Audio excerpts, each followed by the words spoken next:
Greetings, Otaku Faithful. Thank you for joining me again this week. Once again, it's Larry Williams, OAW Commander-in-Chief, and I'm here to bring you all yet again another Smallville season review right here on Otaku Assemble.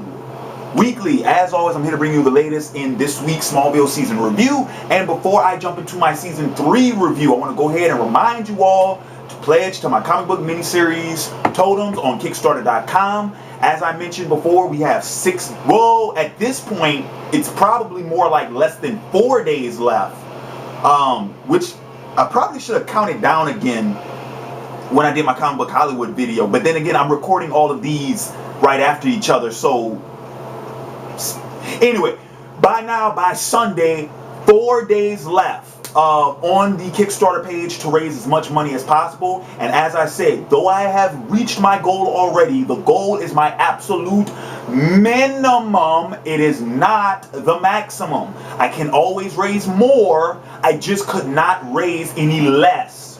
So guys, if you haven't pledged yet, feel free to do so. Link annotated on the video above. And if not, at least share, spread the word, share with friends, share with family, share with other friends on YouTube, anyone who would be interested in pledging. Thank you. Now, let's jump into the Smallville Season 3 review. So, first and foremost, let's talk about new additions to the cast. Yeah. Let's, wait a minute. Hang on 1 minute. Okay. Alright, yeah, so let's start this off with new additions to the cast, as well as guest appearances, guest stars in Season 3. Now there are no new additions to the main cast. This is actually the second. This would make it the second season where there was no new addition to the regular cast, or there was no cast member that left. So Season 3, the cast remains the same, but there are a number of guest stars. Guest stars and guest appearances of other DC characters. Notably, DC characters Maggie Sawyer, Morgan Edge, and Perry White all make guest star appearances in Season 3. And so now, new characters and their roles in the season. I guess I can briefly discuss the characters I just mentioned. Okay, to briefly discuss the guest appearance of these characters. Now,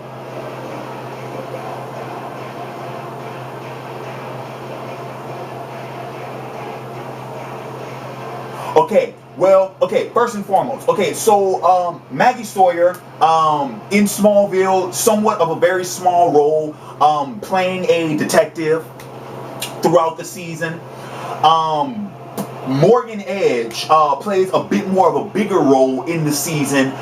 Morgan is actually attached to nefarious criminal activity by Lionel Luthor, especially in his earlier years, and Morgan is already somewhat of a big name crime boss in Metropolis, and we get introduced to Morgan in the premiere when Clark while in his own personal exile in Metropolis crosshairs with Morgan and some of his henchmen, and then that's how Morgan kind of comes into play here. And throughout the season, that's pretty much the role he plays. He is the guy that Lionel goes to when Lionel really needs to get his hands dirty.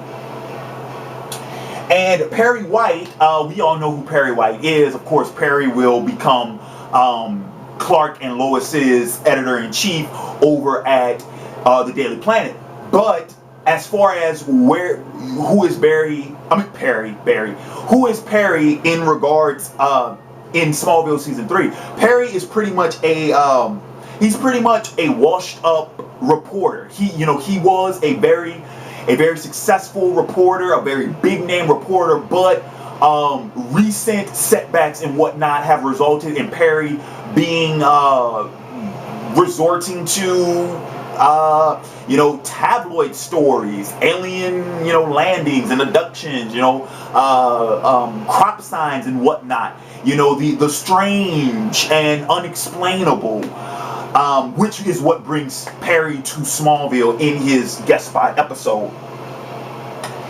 So now let's talk about the theme of season 3. Now, this will probably be the first season where the theme is a little bit harder to pinpoint. And the reason for that being is because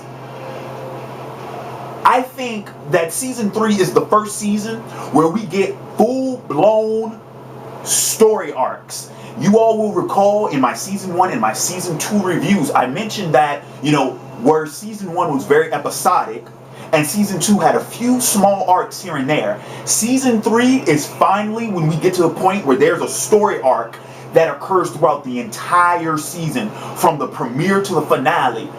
And all of the other subplots and sub-arcs contribute to that also, which is why I think the theme of season 3 is a tad bit more to pinpoint. What I'll do is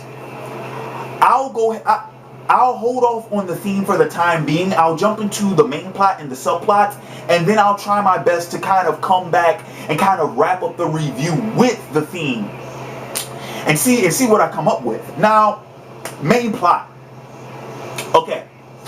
The main plot of season 3, I guess you could call them multiple main plots technically, but many things are going on in season 3. In regards with Clark, after the season 2 finale, Clark decided to exile himself to Metropolis. Clark blames himself for a lot of the things that happened in Smallville so far. And so Clark goes to Metropolis, to kind of, leave his worries behind. But for the most part, he's running away from his problems. And it takes, a lot of things, it takes a lot to bring Clark back. So much so that Jonathan actually has to go and ask Jor-El for help in order to bring Clark back. Which, I want to go ahead and make that note, the season 3 premiere, one of my top 5 favorite Smallville episodes. Love the season 3 premiere, which is appropriately titled Exile. Love that episode. Now, when Clark returns to Smallville, many things have been going on. Also in the season 2 finale is when, of course, Lex has just been married. Him and Helen have just gotten married, and then weird twist of events. But Lex, actually, there was a plane crash, a plane accident, and Lex finds himself stranded on a desert island. And this sets the foundation for Lex's story arc throughout the entire season, because Lex has a psychological break on the island, and this affects him, and it reoccurs multiple times throughout the season when Lex kind of goes crazy at multiple points in the season. But also, this is a major story point because at one point in the season, Lionel, to the public, his goal is to help his son. He orders an operation on Lex to have his memory erased. We find out though that Lionel is actually trying to cover up some information that Lex has gotten on Lionel, and that is one of the major conflicts throughout the entire season, is that Lex and Chloe have been working together in order to expose some of Lionel's skeletons in his closet, and some really big skeletons. And so Lex's psychological break, Lionel trying to disguise him wanting to get rid of those memories as him caring for Lex, and the conflict it creates between the father and son dynamic. All of that is pretty much like all of that results in Lex's major story arc in season 3. It contributes to Chloe's subplot and Lionel's subplot in season 3. And since I went ahead and kind of connected some of the subplots in regards to Lex's story arc, I should also mention that Jonathan and his distrust of Jor-El, the relationship that is forming between Jonathan and Jor-El, the the surrogate father and the biological father, the physical presence and the spiritual presence, that starts in season 3 and builds up throughout the season. Okay, other subplots in season 3. Let's talk about Pete, because you all will remember in my season 2 review, I discussed how now that Pete knows Clark's secret, for the most part in season 2, Clark and Pete are testing the waters. They're testing the boundaries of their relationship, of their friendship. You know, what are the lines that shouldn't be crossed, you know? And in season 3, that comes to a head. In season 3, Clark and Pete's friendship is put to the ultimate test in 2 very prominent episodes. One in which is when Pete gets into illegal street racing, and Clark has to lie, cheat, and steal in order to cover for Pete. The other is towards the end of the season when Pete is actually kidnapped by Dr. Hamilton, and in an attempt for Pete to squeal on Clark's secret. And all the pressures of keeping Clark's secret, they all take a toll on Pete throughout season 3. So that metal of their friendship is tested. Now, what the fuck does Lana do in season 3? I can't even remember, to be honest with you all. We do have the first Clark and Lana breakup is in season 3, because they got together at the end of season 2 and then they broke up when Clark left for Metropolis. So, to be honest with you all, I don't remember what the fuck Lana's subplot in season 3 is. I don't. I don't even remember what the hell she did. Oh! No, wait, time out. No, I do remember. Well, for the most part, Lana is pretty much just a supporting character, but by the time we get into season 3, it's not so much that she's supporting Clark, as she has now been a supporting character to Lex's story arc as well. Especially in season 3, when the episode when she gets injured, looking after Lex while he's having his psychological breakdown, which leads her to meet Adam, the character of Adam, the mysterious character Adam, who in turn is connected to Lionel, who in turn is connected to some dirty business that LuthorCorp is doing. But yeah, but for the most part though, in season 3, Lana is just a supporting character to the subplots and whatnot. Alright, man. And so I kind of roughly described well, I guess in regards to subplot, I should also mention that season 3 starts the foreshadowing for the potential love triangle between Clark, Lex, and Lana. That starts in season 3. There are a few episodes, some subtle dialogue that begins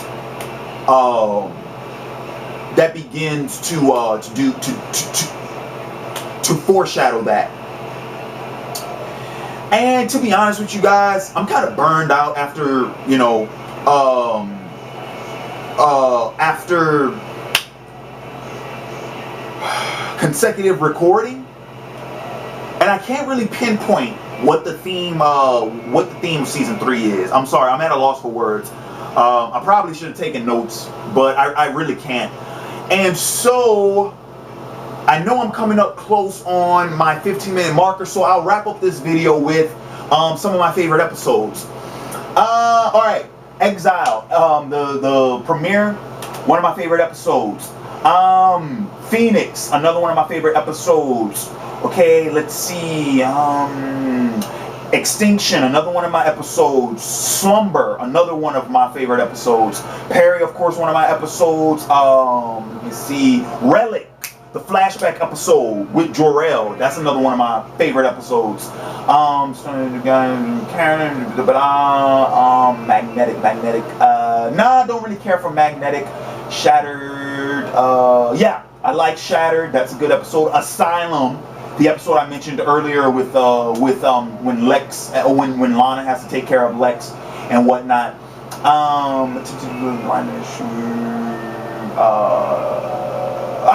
Whisper, the episode when Clark develops a super hearing. I like that episode. Delete, the episode with the attempts on Chloe's life.